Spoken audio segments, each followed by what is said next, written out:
Welcome, everybody, to another rousing, wonderful, another season of the Fly Guys podcast for covering your Philadelphia Flyers. My name is Justin Goodard. This is Cameron Klein. If you're new here, if you haven't listened to us before, I don't know where you've been.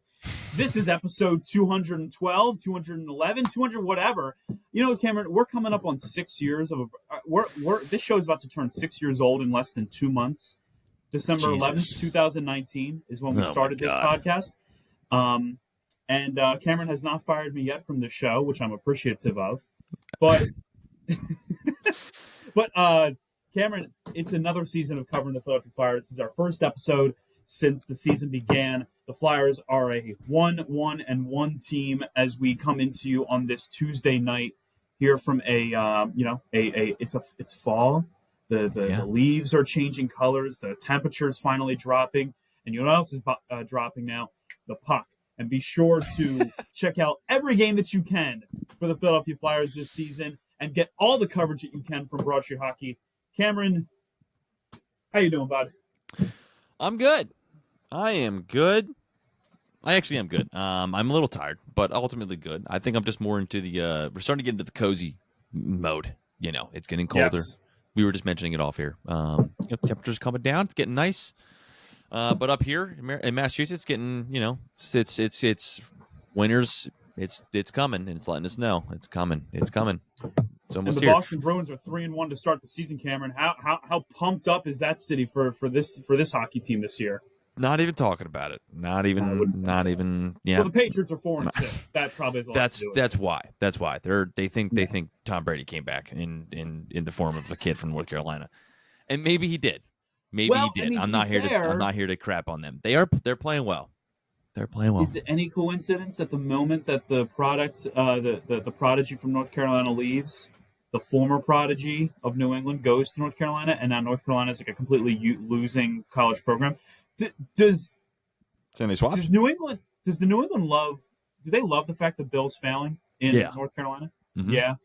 It's funny because like they're and we're gonna get into the Flyers in a minute. They are pretending like they didn't remember that he was an a-hole before. Like they're like, what happened to Bill? This is not the Bill I knew. And it's like, this is the Bill everybody else knew. This is the Bill the rest of the league knew. Everyone else knew. This is the Bill the Cleveland Browns knew. Like, so that's not, all right. We didn't win. He didn't give us rings. So we've all seen him for what he is. And people are just like, why is he such an asshole? And it's like, it's what he's been. It's what he's been. I think his horrible human of a girlfriend might be worse than him, though. I've heard so many horrible things about her. Neither one of them are great. When I say I've heard, I've read things, and like I don't try to be like, but she sounds like she might be the devil. So maybe. Classy woman, from what I understand. Maybe. Anyway, the Flyers, though. Flyers on the. She's always dressing like she's going to the Kentucky Derby, dude. I swear to God, like I don't think she has another. I don't think she has a casual outfit. I think she's got Kentucky Derby clothing or Bill Belichick's hoodies. I think that's all that there is in her wardrobe right now. Yeah, I just at least until the next 80-year-old or whatever comes around for her. Maybe. But I'm never getting hired at UNC in case you guys were wondering. But you know what? Speaking of hiring, Rick Tocchet got hired this offseason as the Flyers head coach. He collects his first win.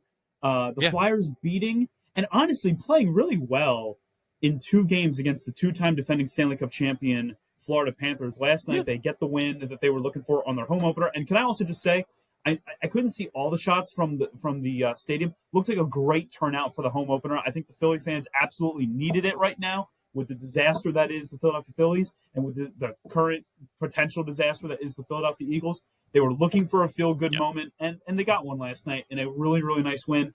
And also just a feel-good moment for the captain, Sean Couturier. And we're going to talk about that second goal that he scored. But for the Flyers, first 3 games, Cameron, they've played well. They've looked okay. Not great. They've looked okay. About what you would hope for. in the first 3 games of a new coaching tenure. I think that there's a lot that I've seen that I have enjoyed. By all accounts, and it's only 3 games, but it looks like Noah Cates is still that hard-working, grinding player that somehow just creates opportunities on the boards in the offensive zone and is really dependable with his stick checking. What I've also liked is Bobby Brink looks way more confident to start this season than I think at any point I'd seen him with the Flyers. Yeah. And Yegor Zamula. It's not Yegor. Oh my gosh, Yegor Zamula. Emil Andre looking strong to start the season. Yeah. I've liked what I've seen out of Andre. Not afraid to pick up the pace and kind of drive possession into the offensive zone. A couple things obviously we want to talk about that aren't going to be as great. We'll get into the whole Matvei Michkov struggles thing. Are you concerned? Are you not concerned? But Cameron, I guess the only way to start off, you mentioned it earlier when we were texting about what we wanted to talk about. Dan Vladar. Yeah. How about this guy? How about these goalies all of a sudden? Let me get up his actual numbers here so I can fully see what I'm looking at here. But yeah, man, I mean, you kind of just did a broad overview of everything. Going into the season, what were we looking for, right? We were hoping for some of the younger guys to take a step forward, specifically offensively, specifically on the power play, as we've been asking for the last, 5 years. And the other thing, right? The other thing, goaltending. Once again, for the last 40, we just did the Bernie Prawn episode, so pretty much since him, except for like a handful of moments here and there, we've been asking for goaltending. So yeah, again, it's super early on, 2 games in. I'm not gonna be doing rah I'm excited we got a guy, right? But in 2 games against the former Stanley Cup champions, granted without Matthew Tkachuk or Alexander Barkov, so put an asterisk there too. But against an extremely good offensive team, even without those guys, he put up a 9.33, 202. Can't complain about that. He's looked good, I'll be honest.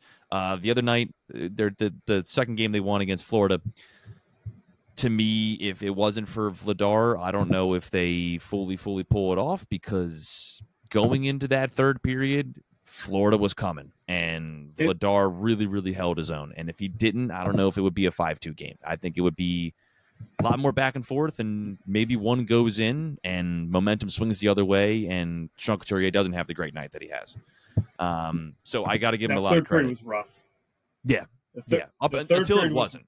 You know what I mean? You're right. Until it wasn't. But the first 5 minutes was pretty much in the defensive zone the entire time. I got to give Vladar credit there, because he was the guy. He was the reason, in my opinion, why they were kept alive, and he's also, to me, the reason why it was a 1-goal game the first game against Florida. Yep. So, and with it being the biggest question mark going into the season, it's nice to see that isn't a bad thing, right? Mm-hmm.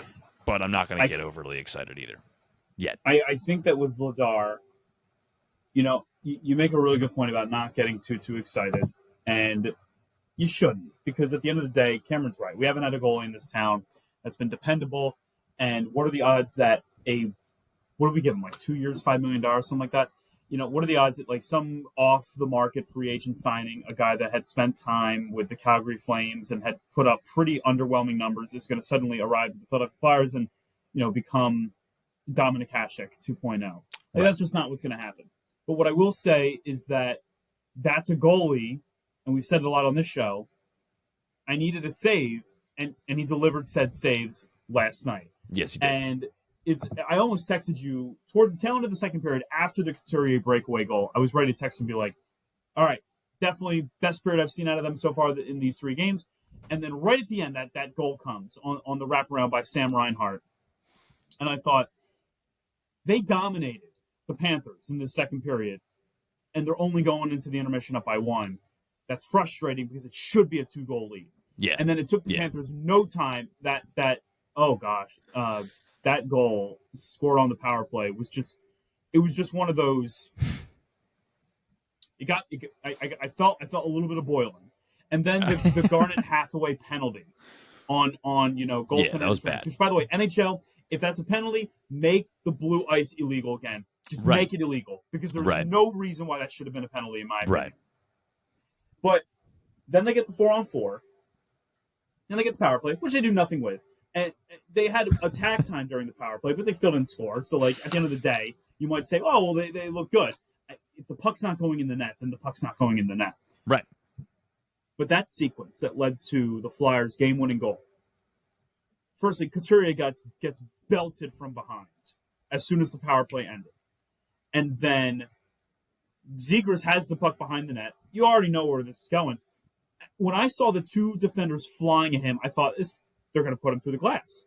Right. But see, somehow, I really, and the only way that I could tell you, the only way I could describe it to you, Cameron, and you loved the description because you thought the same thing, it was Giroux-like. How he could just maneuver just enough out of the way to avoid the hit, throw the puck out into the slot. There's Coots all by himself, and it's a one-timer that just beats the goalie.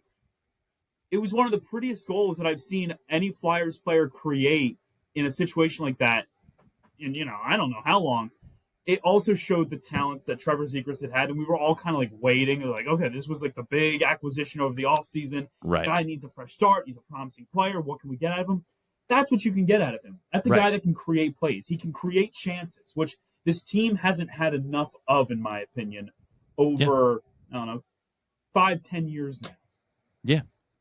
So, and that's why I'm not worried about Matvei Michkov's slow start. That's why I'm not worried, because I think this team has other playmakers that can get the job done.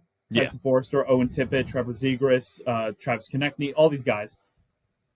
And also create opportunities for a guy like Michkov to get assists and get goals and stuff like that. And you're going to see that. Three games in, he doesn't have a goal. I understand that some want to see him with 50 goals this season. It may not happen. But at the same time, I'm not concerned that this guy who is so talented and so capable of doing great things won't thrive as this team brings in better playmakers like a Zegras. And last night you saw exactly what a guy like that is capable of. Right, exactly. And I'm pulling it up to find exactly what it was that he said, but I know Rick Tocchet said recently that Michkov had something to do with some kind of ankle injury, right, coming into this offseason, but it didn't go into detail about it. But it was him basically just addressing those exact concerns. Why isn't he playing? Yada, yada, yada, whatever. The overtime period against Carolina, didn't see the ice at all, But yeah, basically all he said was, quote, he's a little behind the eight ball when it comes to that, but it's something that we got to correct in terms of his offseason training because he's not fully healthy. Quote, we've had 5 power plays against, so the game is 50 minutes now, and against Carolina we have 4. Okay, he's explaining. I'm not going to go too much into it, but whatever. I was hoping there was going to be some more explanation, but I didn't see that, and I was like wondering why I hadn't seen that, and that's because it wasn't given. Typical hockey bullshit, but I'm not concerned either, at least not yet. Is it something that it's like, am I noticing it? Yes, I'm noticing that Matvei Michkov has not scored a point yet. However, at the same time, the team is 1-1-1 with 2 of those games against Florida and one of them being against Carolina. I'm not really too concerned at the moment. Does he look good? Yes. Am I noticing him on the ice when he's playing? Yes, I am. That's really what I want to see. As you just pointed out, however, though, the rest of the team is playing with a lot of juice, with a lot of jazz, probably because of the new head coach. And eventually he's going to be able to feed off of that. He's a good enough player. He's a talented enough player. I personally haven't seen him work, right? But I imagine he has a very good work ethic from everything that I've heard about him and everything that I've read about him. So yeah, in terms of being concerned, no, not at all. I think he'll be fine. However, I do get the hunger though, right? Like him not winning Calder, him now being with possibly better offensive players on his team. Yeah. You want to see him smack the league in the mouth. And I get that. I do too. But I think that'll come. It's so early on. Like I don't understand too, like why some people are losing their mind. We're 3 games in. I mean, this is the NHL, man. Take a deep breath. We're in for the long haul here. I'd also like to mention who are the 3 teams the Flyers have played. The Florida Panthers twice and the Carolina Hurricanes. These are 3 teams that are like supposed to be contending for the Stanley Cup. Yes. One of those teams has won the last 2. Yeah. So it's not inconceivable that, these teams, obviously they're harder to score against and all that stuff. Now, the Flyers schedule is going to lighten up just a little bit. They do have a game on Thursday against the Winnipeg Jets. That's obviously going to be a tough matchup for them. Yep. The Jets the Jets are a great regular season team. Just do not talk to them when April comes around because Connor Hellebuck turns into a pumpkin around that time. But in the regular season, Connor Hellebuck is the greatest goalie of all time. And then they have another 3 days off, and then they come back on Monday and play the Seattle Kraken. And the Kraken are okay. Then they play the New York Islanders 5 days later. And this schedule is really spread apart, Cameron. That kills me. Yeah. Sorry. You know what? I was reading it the wrong way. Sorry. My bad. So they have the Jets on Thursday. Then this coming Saturday at 7, they play the Minnesota Wild, who are a team. Then they play the Kraken on Monday, who are Then the Senators, who are going to be without Brady Tkachuk for an indefinite period of time because, he might need surgery. So that team's not going to be as good as, some may have hoped this year. The Islanders, who are very meh. And the Penguins, who they have Sidney Crosby and Evgeny Malkin, but those are aging superstars on a team that is not very good. So the opportunities to play lesser talent, and I think that will lead to more goal-scoring opportunities for Michkov. And ultimately, exactly, it is 3 games in, Cameron. We should not be sounding the alarms. I think there's a desire that Flyers fans know they're going to look. They're not going to win the cup this year, so they want their guys, the guys that they believe are part of the core, to be lighting the lamp. And if we're losing these games, it's because our goalie has a 7.80 save percentage. How can we ever win when Michkov's scoring 5 goals, but our goalie's letting in 6? It doesn't look like that sometimes. Michkov also, and this was well documented by Jason McNeil. Go check out the article on Broad Street Hockey.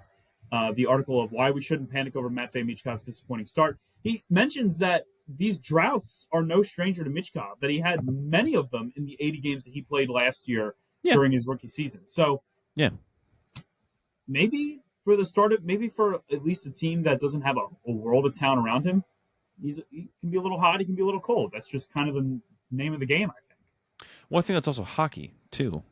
That's all. Yeah, that's sports. That's sports. I kind of also just think back to again, I think back to I feel like every memory you're going to have always relates back to the first 3 years you got into whatever sport it is you were following. And within the first 5 years of me following the Flyers, I remember Giroux 2013-14 starts off the season. I think it was 17 games without a goal, something like that. And then he ends up being a point per game player and I think finished top 3 in scoring that season. And the reason why I always think about that is because of these situations like this, where it's just I'm not sweating at all. And again, I'm also, maybe I'm not a super competitive person that's angry if we aren't playing 100% efficiency all the time. But man, I'm not. He's gonna be fine. Mitchkov's gonna be fine. He's the least of my concerns. Least of my concerns. Drysdale. So let's talk. Drysdale concern. So you beat me to it. Let's talk about the players that are concerned and the players that are under the microscope this year, Ken. Yeah. Last year, I think I don't know how soon it was, but I want to say it was February or March. I started texting you. I just started complaining about certain guys. I was you know exactly which guys I was referring to. The typical mid-season, you just meltdown. Yeah. I'm good for about 2 of those a year with the Flyers, at least.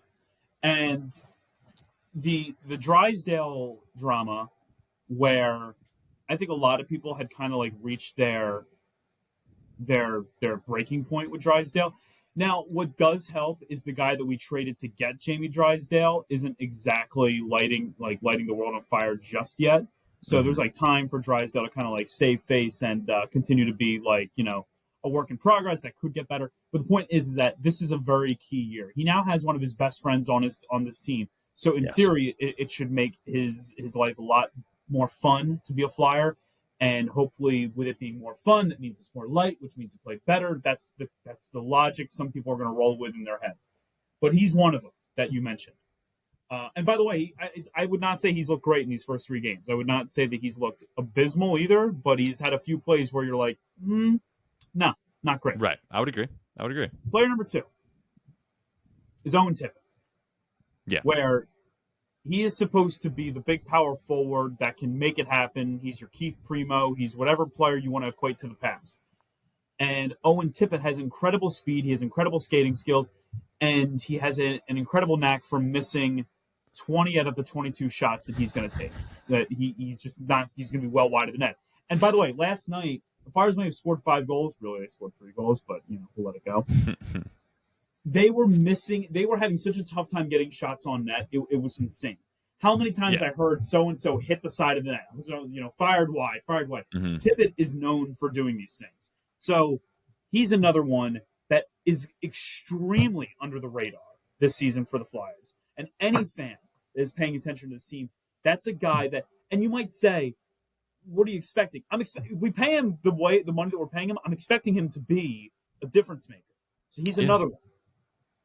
And then I can't tell if this guy's a fan favorite. I can never tell if we like him, if we hate him. But Travis Sanheim is absolutely another player where I think at the beginning of the year last year, a few weeks into the season, maybe even a few months into the season, I was hearing Sanheim for Norris because of the way he was playing. Right, which, let's be honest, I mean, it was never going to be mostly a meme, right? Like, it was because he was playing great. He was playing great. Like, he was playing great, and it was like, got into the four nation faceoff because of he that. He did. And he played well when he played there. He played well. And then the rest of the season happened though. And he just was not, if you're not contributing offensively, can you at least be a good defender? In his case, the answer is maybe. Maybe I can be a good defender. Right. Oftentimes not. And so he's another guy that I think is on the under the gun.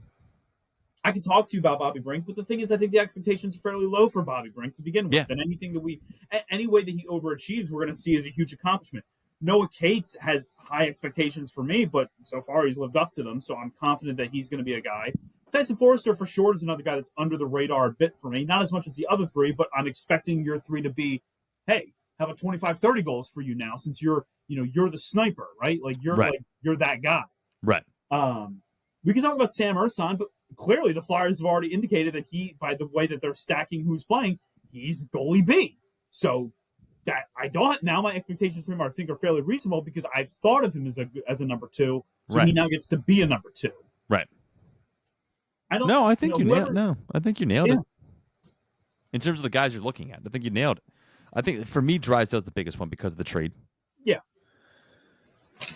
And I'm very critical. This is a personal thing. I'm very critical of offensive or puck moving defensemen. I want you to defend. If you can't do that, don't do anything. So there's that. Oh my God, who else you mentioned? Tyson Forster's playing fine. He had 3 points in 3 games. I'm trying to remember who the guy after Drysdale. I'm trying blanking. Oh jeez, help me. We're gonna have to cut this part. Yeah. Sealer? No. Andre? Tippett. Jesus. Oh! I thought you were talking about another defender. Sorry. No, sorry. All right. But no. I'm trying to remember where I'm going to go back from. I don't even know, dude. I was also locked out of my FanDuel account, so I had to try to figure that out. It's funny. I was just actually logging into FanDuel. I just wanted to, speaking of Norris trophy winners, you want to get in on FanDuel. The NHL season's here, guys, and hockey time is a fun time for all of us. Who is going to win the Hart Trophy for this year? At plus 230, we've got Connor McDavid. Big shock. He just also got paid, not nearly as long as I thought he was going to get paid, but he got paid, and that's another guy the Flyers can't sign next season, but he's at plus 230. Guess who's right behind him? You know him. You love him. Nathan McKinnon. He's like the best Colorado Avalanche, since Patrick Waugh and the days of Peter Forsberg. Come on. Joe Sakic, take a step aside. It's all about Nathan McKinnon. Kirill Kaprizov, nice for him. He's no longer on the run from the Russian military, and he gets to be a plus 600 right here. So good for him. And then, honestly, kind of surprising, I almost kind of forget that he's still there, even though he's still an amazing player. Nikita Kucherov, hey, remember the days when he would have 130-point seasons? He's at a plus 900. But, hey, you all want to talk about, who might win the Vezina? Could it be the playoff pumpkin known as Connor Hellebuck? Well, right in there, guess who my pick is this year, Cameron, to win the Vezina? I think you're going to like it a lot. He's secretly my favorite goalie in the NHL. Igor the Great. Igor Shesterkin for the New York Rangers. Calling it right now. He's winning the Vezina. I love it. No, and I loved that as well. But no, I found my train of thought from before Jamie Drysdale. Owen Tippett. Yes. The other one. Yes, thank you. Jesus. But no, Owen Tippett, another guy who it's just, yes, we need more. We need more because I forget what his contract is. But again, signed the end of not last season, but the season before. with the idea of being a star player and ending very, very strong in 2024-25. Or ending very strong in 2024. 1 point so far, 1 goal. Like you're saying, you need to see more out of them, and you are seeing more out of the guys that you want to see, like Tyson Forrester, where he's got 3 points in 3 games. You are seeing things out of guys like Nikita Grabenkin, who is fighting for a roster spot and is fighting hard for a roster spot. So when you see guys like that who are getting in line with the future, ideally, who are playing with some tenacity, you look at Owen Tippett, you look at Jamie Drysdale under even more of a microscope. And again, not as much with Tippett because they got the first-round pick and everything like that, and Drew was on his way out anyway. But you do look for both of them and who you gave rid of, right? And Drew was a very, very favorite person for a lot of fans here in Philadelphia. And you got rid of him for Owen Tippett and some other great things too. But so it's like, come on, Tipper, I need you to be worth it for me. And same with Jamie Drysdale. What? There is one other guy that we haven't talked about yet that we got to see something. I don't need to see like a breakout, but I need to see something, and that's Jet Luchenko. Yeah.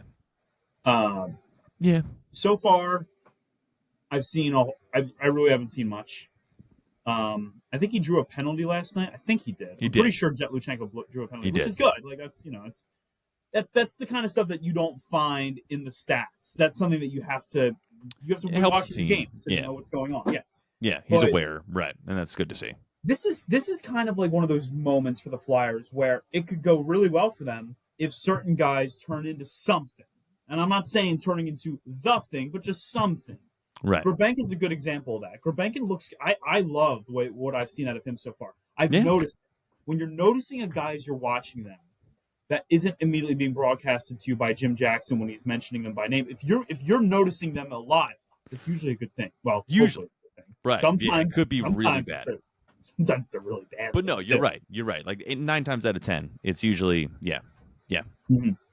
And so Grabenkin's a great example of a younger guy that's trying to make his way onto a roster. But at the same time, I think there's more patience with Grabenkin because when we got him last year, he was doing well with the Toronto Marlies. He had a really nice moments with the Lehigh Valley Phantoms. But ultimately, I don't think people were expecting him to turn it up, in the NHL. Yeah. Luchenko is the Flyers' first-round pick from 2 years ago. He is someone that has a heightened expectation. Yeah. And fair or not, you can say, well, he didn't ask to be picked in that spot. I don't care. He was picked in that spot. Yeah. He wouldn't have had it any other way, except for going higher probably. And so as a result, there is a pressure on him. And ultimately, something I want to see, personally, I want him to get his first NHL point. And he's, I think now 12 games into his career, and he still doesn't have an NHL point yet. That needs to change. That I want to see change real quick. Yeah. Yeah. No, I agree with you. Because it's the added expectations. It's second first-round pick out of Danny B's tenure, which wasn't Matthew Michkov, so it wasn't like it was like a kind of you can't miss this. Yeah. And he was a reach. And therefore he's under more of a microscope. Whereas, like you just said, Grabenkin was a supplemental piece in the Lawton trade. Flyer fans were. He wasn't the main prize. Yeah, and we didn't really think we were going to get a whole lot for Lawton as it was. We just knew he was going to be on his way out, and we're in the middle of this rebuild, and hopefully we can get everything we can for him, and hopefully Danny B can work his magic, and he gets a first in Grabenkin for him. I think every Flyers fan was pleasantly surprised with that trade value. And they'll be pleasantly surprised if Grabenkin works out, but if he doesn't, well, he doesn't. However, if Luchenko doesn't work out, what the hell, dude? That becomes a big miss, and it becomes like the last big miss. Yeah. Right? The last big miss of the Fletcher era. No, it was Danny B. No, that was Danny B. No, that was B. Yeah, that was Brio. That was just So that would be a huge miss on, and it was the first chance that they had at it. A lot of people, as I remember, there was a lot of eyebrow raising when Luchenko was picked, where he was picked. Yeah. A lot of people thought it as a stretch, and so far 6 games in his career, not 12, but 6, he has not registered a point. He has 2 penalty minutes. He's -4. He's averaging 12 minutes on the ice. Now, 6 games into a career and making any decisions on a player is an insane thing that no one should ever do. Right. But at the same time, yeah. But at the same time, if we get into early November and he's been sent back down, and I know he's 19, but he's been sent back down, that's going to be a bad look. If he can, I assume he can be sent back down. I don't think he can. No. Is it because he's up for the second year? Yeah. So which I keep forgetting about too. So it's like they're kind of stuck. I didn't know if there was a games qualification that would allow him to be sent back down. But maybe there is that I'm not aware of, but I'm not as good with NHL contracts, admittedly. No, but I completely forgot about it as well. I keep forgetting about it, and that's another thing that it's just like you're kind of. That's why you need him to work out even more. Yeah, you're kind of stuck with him too. I want to ask you this question because this has popped in my head just as a fan of him. Is there more weight on guys like Luchenko or just decisions that Danny B has made because of the legacy of Danny B for you personally? Oh, so you're asking, am I... Is there added pressure? More on these? Am I adding pressure to these players because it's Danny Briere? I am. I know I am. So if I can't bring myself to imagine a world where I view Daniel Briere the same way I view Ron Hextall. I can't do it. I don't know if I can be a fan anymore.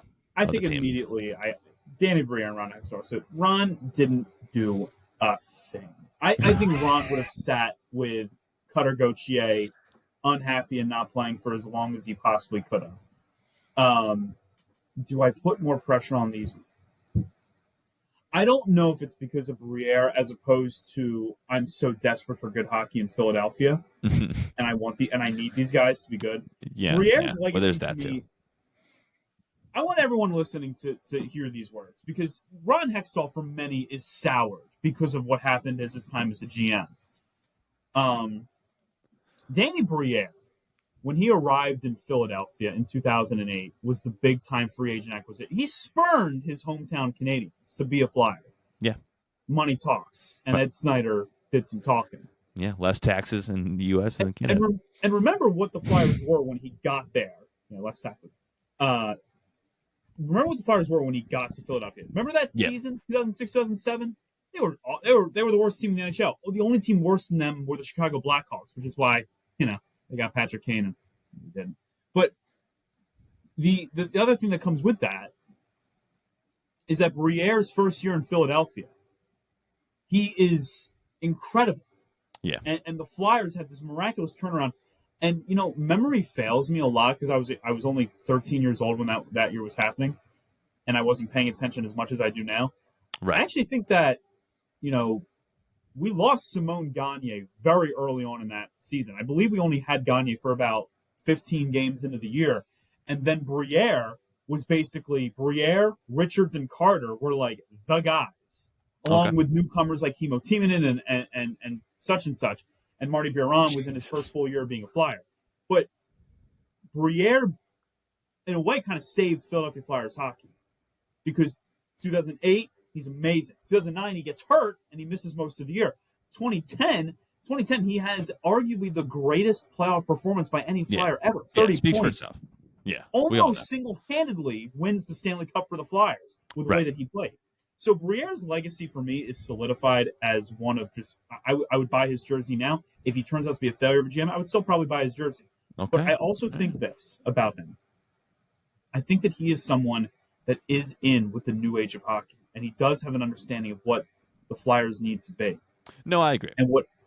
But there's another part to this, Cameron. I think what I've learned as the Flyers go through this, I already knew it was hard to build a hockey team. It takes so flippin' long and so many hits and misses on players. It's like changing up a hockey roster to resemble one of a contender. It feels like such a Herculean task. Yeah. And I trust him. I trust him to do it. I really do trust him. Yeah. If Tocchet doesn't work out, some of that trust will be like a little damaged. because this is a sanctioned Danny B hire. John Tortorella was not a Danny B hire. Was not a Keith Jones hire. That's Rick Tocchet. Yeah. So we are fully engrossed in at this point. Yes. Keith Jones, Danny Briere era. Yeah. And a guy like Jet Luchenko isn't going to break it for me, but a guy like Jet could certainly help it. Could certainly help if it turns out to be something. Right. I don't think Jet Luchenko is going to be the reason why I burn a Danny Briere jersey either. But it just popped in my mind recently because I'm just like, it is something that's there, because it's like I didn't think I was going to dislike Ron Hextall the way I did. But at the same time, also to your point, like with him understanding the new age of hockey, I also think he's just a much more easier person probably to talk to and work with, and I think so, and deal with, and communicate with, I would imagine. So yeah, no, I agree with you. Maybe I'm just being foolish. Despite his size, he does not have little man syndrome. Right. He appears, at least I don't think he does. No, I don't think so. Yeah. But that does bring up there are so many things with this Flyers team, and it's only 3 games in, and we're going to continue to find out more and more and more. It's great that hockey's back. It's so fun that hockey's back, and that's the thing. They're exciting. Like the last 3 games have been exciting. They've been fun. There are flaws, mostly defensively, but they're hurt there. A lot of the issues that they've had before are still there. But I'll had fun the last half week or so. And remember what you said in the last episode, Cameron. You said they look fun. You also said, "Don't do it to me. If you're going to do it, but don't do it." Like that was awesome. That still stands. Yeah, it still stands. Please don't. They're going nowhere this season. Nowhere. If the Flyers, the Flyers were to win, or even I'll even say this: if the Flyers get to the Stanley Cup playoffs, the show that they make it to the playoffs, I'll wear a Sidney Crosby jersey. You gotta stop with the Crosby jersey. You gotta stop. It's always a Crosby jersey, and it's not crazy things that you're asking for. They could make the playoff. I could see them. I want them in the playoffs, Cameron. I don't care. You don't understand. I want them in the playoffs. I know you. I'm saying it kind of sounds like you want a Crosby jersey. Is that you keep bringing up the Crosby jersey? If I could actually have one hockey jersey that has nothing to do with the Flyers, it probably would be not a Penguins one, a Team Canada Crosby jersey. Yeah, Team Canada. Mine would. That was an amazing goal he scored against the United States. Mine wouldn't, but I hear you. I don't hate Crosby. That's well documented. I used to. We all used to. I don't hate him anymore. Also, for what it's worth, I rooted for Canada in the 4-nation face-off against the United States last year. So yeah, I'd probably like about any. I gotta think one of those guys. I don't know who my non-Flyer jersey would be that isn't a former Flyer. All right, if we're gonna have a quick conversation about that, I'd love to have this conversation. I actually have a top 5. Like currently playing, or we got to do currently playing? All time of guys who I would take. Guys that I personally watched. Not like I'm not going to go back to like the 80s and 70s when I wasn't watching. So got it. My number 1 is my favorite goalie I ever watched, Patrick Roy. Like I would love a Patrick Roy jersey. Fair. Yeah, that's a good one. My number 2, and it's only because of the type of jersey that I would want. It is a Shane Doan Coyote, and you know which one I'm talking about. The old Yotes, like those desert jerseys. That's a good one. Mm-hmm. I love Shane Doan too. That's a good one. Shane, him and like Rick Nash were like at one point I thought those two were like neck and neck for just like these incredible players. Oh, Rick on such bad teams because the Columbus Blue Jackets were like shockingly not a good team back in the day when they were in the Western Conference. My number 3 is a Nick Lidstrom Detroit Red Wings jersey. He's like, he is the reason why the Red Wings made the playoffs like 25 straight. I was going to say, I know, dude. Yeah, that's a great one. It's another good one. I can't complain. I'm surprised at all the good ones that I have. You're like, I am pretty. Yeah, my choices are pretty amazing. My number 4 is another goalie, and it would be a Carey Price. Like I like to carry a lot. Yeah, me too. Yeah, me too. And then my number five's a very weird one. My number 5 that's fine. I like weird. Oh no, it's digging just a little bit. It's a Mike Ricci San Jose Sharks jersey. Oh, okay. And I'll tell you exactly why. I had when my first sports video game I ever played was NHL 2003, and my favorite Flyer. I'm very and I do apologize, Kelly, for what I'm about to say. My favorite Flyer was Mark Recchi. Right. Loved Mark Recchi. Right. And I had a Mark Recchi jersey for a time. And then I saw on the Sharks, I had this guy named Mike Ricci, who I didn't even know, by the way, had been drafted by the Flyers at one point. But I was like, well, I like Recchi. So I like Ricci now, too. It just made sense. I mean, this guy's, he's basically the same thing. Basically, Mark, Mike, Recchi, Ricci, it made sense to me. Also, the San Jose Sharks uniforms have always been, like, amongst my favorite. The San Jose Sharks are, like, one of my favorite non-Philly teams. Every year that they were like in those deep runs for the playoffs, I was like, "Come on, Sharks! Come on. This is the year, boys. We're gonna do it." Overcome a 3-1 series deficit to the Vegas Golden Knights, only to get absolutely romped by the St. Louis Blues in the Western Conference Final. Yeah, I'm not so mad about it. But yeah, so those would be my top 5.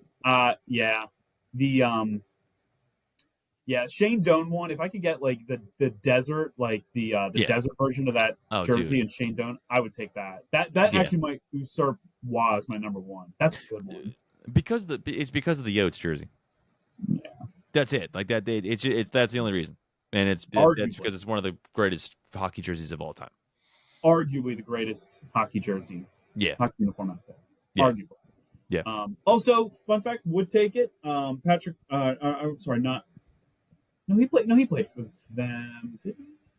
I don't think Waugh ever did actually play for the Quebec Nordiques, now that I think about it. I was about to say Waugh. I don't think he did. Well, he was a Canadian, obviously. I think when he got traded, they were already in Colorado, I believe. Yeah, I believe they were in Colorado. I'd say what every time I go into like, oh man, I saw the perfect thing for you that I should have bought in the moment.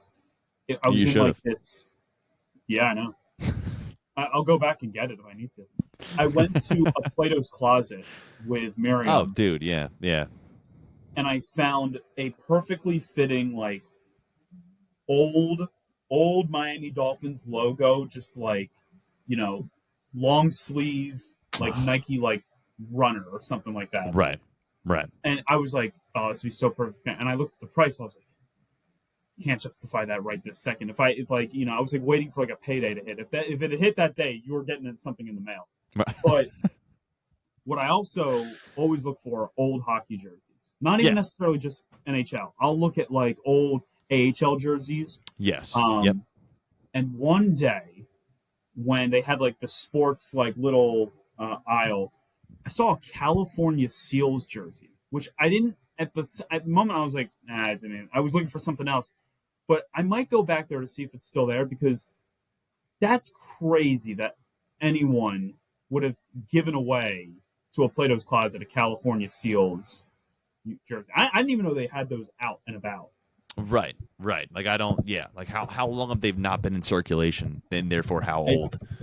Like it has to be at least 40 years now. Almost 50 years now that they've been gone. Right. Which is wow. But no, that's one of my favorite things to do when I go to thrift stores, specifically Plato's Closet. Shout out to it. It's one of the best ones out there. It's it's a chain, but still you can find quality things there, and specifically for sports jerseys. I had one. There was one in right by Fairly in. I think it was still Langhorne, Fairly Hills Langhorne, but it was right by where I used to grow up. And shout out to a friend that used to work there. He used to hold things for me every once in a while. I'd pop in, and I have a white Ricky Williams jersey from this young man. I have a stitched Jason Taylor jersey that came from there. I have a stitched Walter Payton jersey. Probably collective $50 for all three combined too. And you probably sell them for a little more than $50. You could. I personally don't, but not that you definitely won't. could. Not that you will. You're better than that, but. But I'll say, because I don't have my all NHL players, but two of the jerseys hockey wise that I've always wanted, and I didn't watch them play, so I'm breaking the rules in that stipulation. But I've always wanted dual Jim Craig and Vladislav Tretiak jerseys.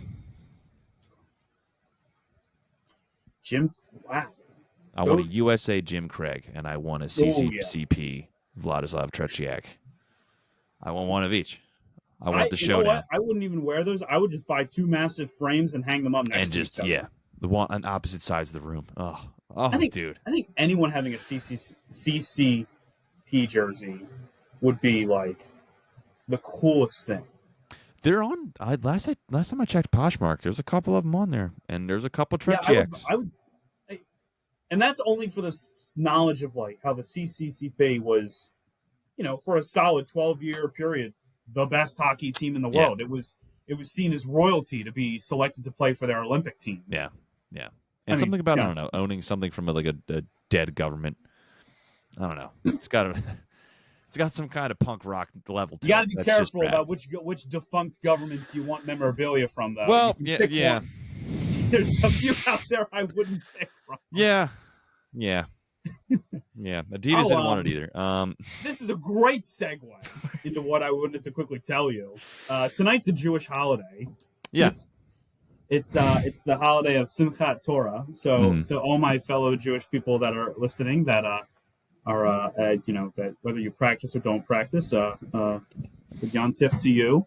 And one of the cool things about Simchat Torah is when it's the celebration of the finishing of the reading of the Torah, and then the restarting of the reading of the Torah. It's kind of like how you got through all the Magic Treehouse books, and now you're going to start all over at number 1 again. So, that's what I did. It's this nice thing, and Miriam's with her family, like out of state tonight, so I couldn't be with her.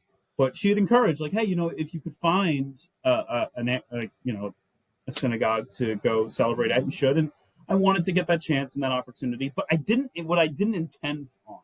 First, everyone was so friendly. That's what I didn't intend on. I just kind of wanted to disappear in the back and just kind of observe the proceedings. And I'm still like learning some things and all that stuff. That even my mom would tell me, like, hey, listen, you're now ahead of me. Like, you got to start teaching me things because she didn't grow up in a religious household. Right. But at one point, the rabbi had come over to me and said, "Do you want to dance with the Torah?" And I thought, well, yes. But then I said to him, I don't speak Hebrew. I don't know the words to say. And he goes, that's fine.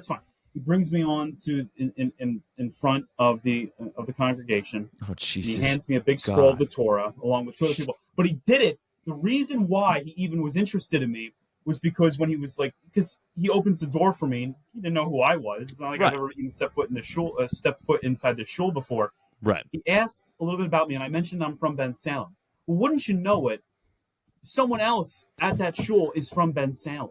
Oh. And then someone else in that shul worked in Ben Salem for quite some time. So then, it's like he would you go through 7 readings and 7 essentially dancing moments with the Torah. So by the time we got to the 5th one, he said, all right, everyone that's from Ben Salem, Pennsylvania, come on up. And I was just like, wow, not only am I going to do this for the first time, but I get to do it with my fellow Ben Salem brethren. So there I am, holding the Torah, and we're singing, we're dancing. It was a really, really nice thing. It's a beautiful holiday. I had a lot of fun with that. He asked me if I wanted to help wrap up the scroll of the Torah, which terrified me because usually when I wrap something up, normally I end up getting it crooked and it looks like then turns into like one of those telescope type things. You never want to do that with a religious thing. So I was terrified of messing that up. Thankfully, you didn't want to yell into it like a cone. Exactly. Yeah. Pick up. That's a great idea. Pick up the Torah and be like, who's out there? Like, oh yeah, that's how you don't get invited back. That's funny. I'm the worst person. I'm the worst person when it comes to like being in a religious place. Like, and I'm not trying to be disrespectful. It's really just I'm goofy. I'm just goofy.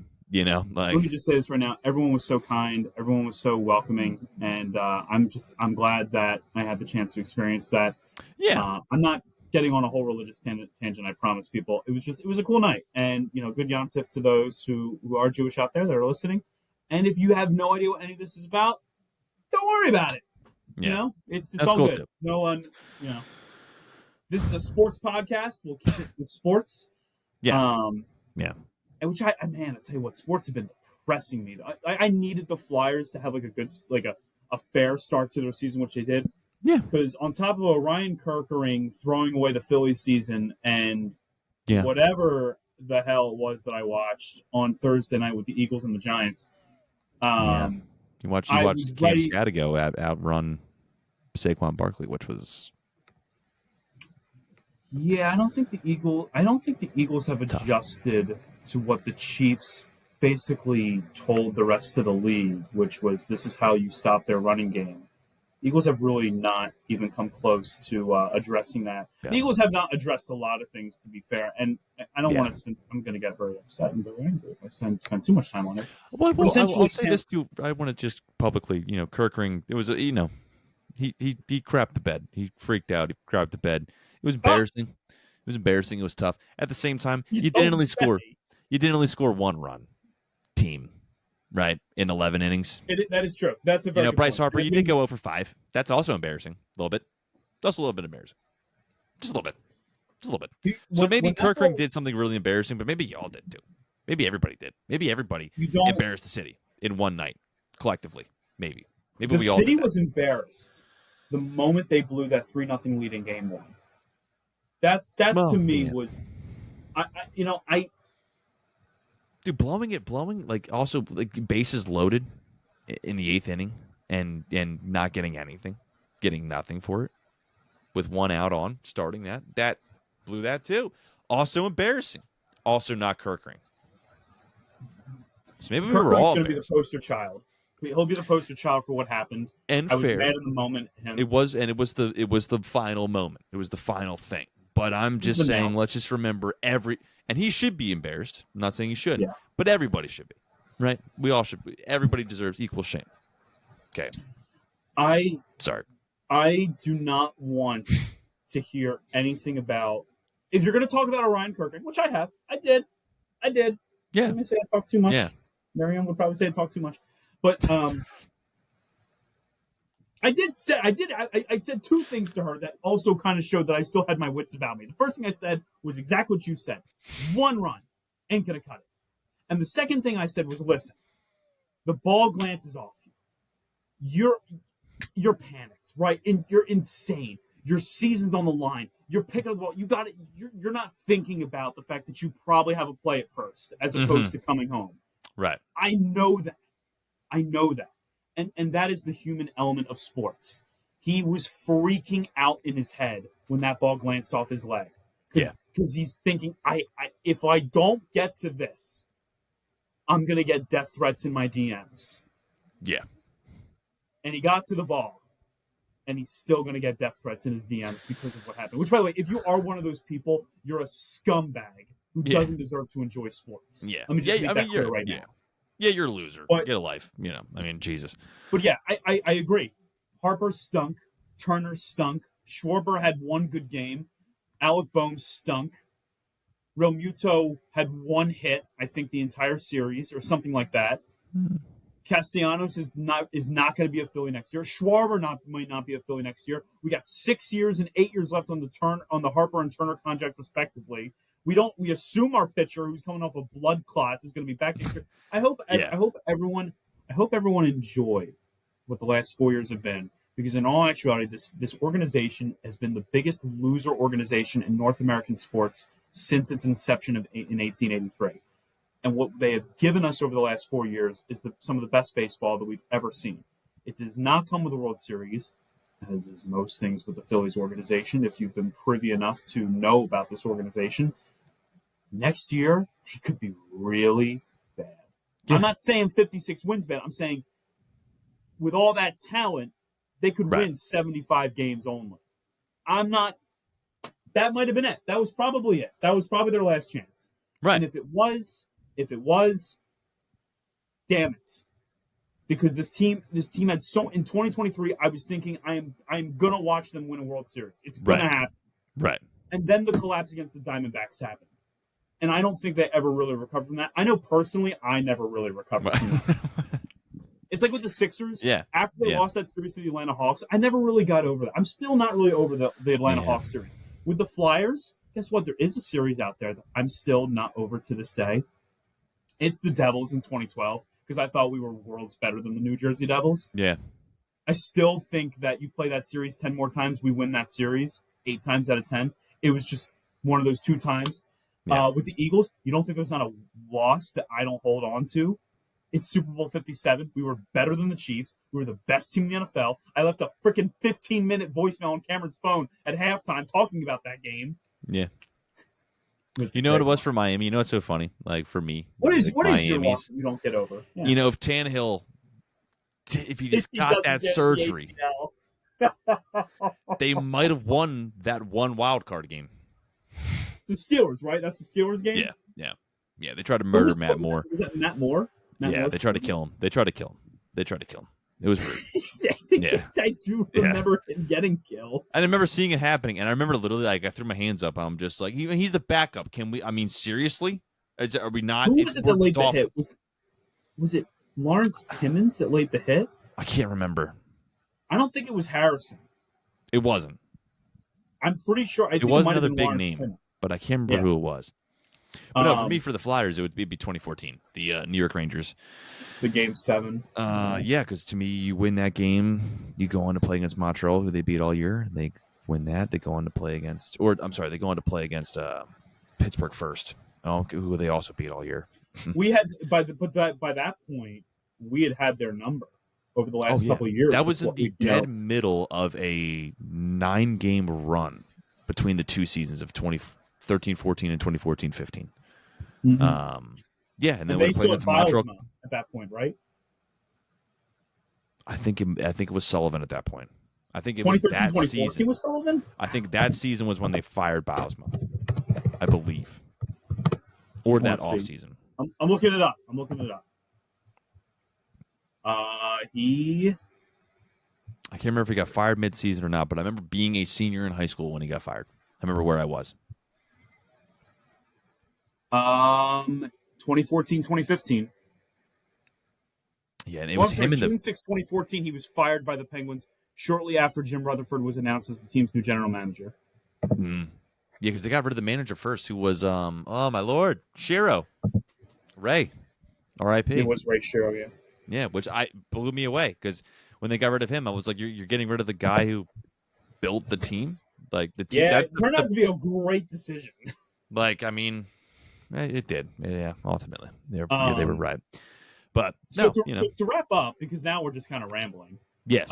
Yes. To wrap up, regarding the Flyers, over these next few string games, the schedule does start to get a little more. Well, they're not playing the 2-time defending champions for a while now. Right, twice in back-to-back, or twice in 3 games. Yeah, that helps. It's ridiculous.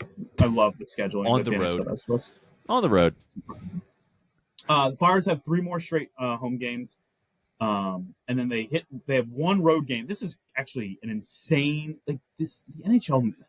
I swear they just use NHL 25 to make up these schedules. So they have 4 straight home games, including what happened last night. Then they have 1 road game in Ottawa, which is weird because then home against the Islanders, home against the Penguins, home against the Predators, home against Toronto to start November, and then home against Calgary.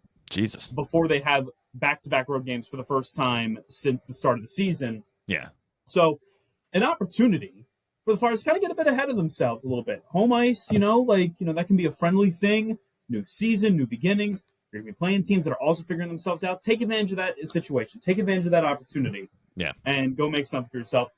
And you know that throughout the season, the Fly Guys podcast, specifically this handsome stud over here, Cameron Klein, he is going to be bringing you all the takes that you need.